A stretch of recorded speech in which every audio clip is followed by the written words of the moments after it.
Hi hello students, welcome to our channel. நம்ம இன்றைக்கி BSc agriculture டிபார்ட்மெண்ட்ஸில் அக்ரிகல்ச்சர் என்டாமாலஜி பற்றி தான் பார்க்க போகிறோம். இந்த கோர்ஸுக்கான எலிஜிபிலிட்டி என்னென்னு பார்த்தீங்கன்னா 12th பாஸ் பண்ணியிருக்கணும். 12th physics, chemistry, botany, zoology, biology மற்றும் பியூர் சயின்ஸ் குரூப் எடுத்து படிச்சிருக்கணும்.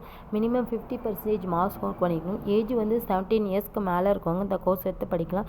இந்த கோர்ஸுக்கான டியூரேஷன் டைம் 4 இயர்ஸ். நெக்ஸ்ட் இந்த கோர்ஸுக்கான admission process entrance and merit பேஸில் அட்மிஷன் பண்ணிகிட்டு இருக்காங்க. இந்த கோர்ஸுக்கான சிலபஸ் என்னென்னு பார்த்தீங்கன்னா basics, insect biology and ecology, pest management, advanced entomology and practical training, இந்த மாதிரியான சிலபஸும் ஆஃபர் பண்ணிகிட்ருக்காங்க. நெக்ஸ்ட் இந்த கோர்ஸுக்கான ஜாப் ரோல்ஸ் என்னென்னு பார்த்தீங்கன்னா entomologist, plant production officer, pest control adviser and consultant, agriculture development officer, research assistant, extension officer and field officer, இந்த மாதிரியான job ரோல்ஸும் offer பண்ணிகிட்டு இருக்காங்க. மேலும் டீட்டெயில்ஸ் தெரிஞ்சுக்க ஸ்க்ரீனில் தெரியிற நம்பருக்கு கான்டாக்ட் பண்ணுங்கள். தேங்க்ஸ் ஃபார் வாட்சிங்.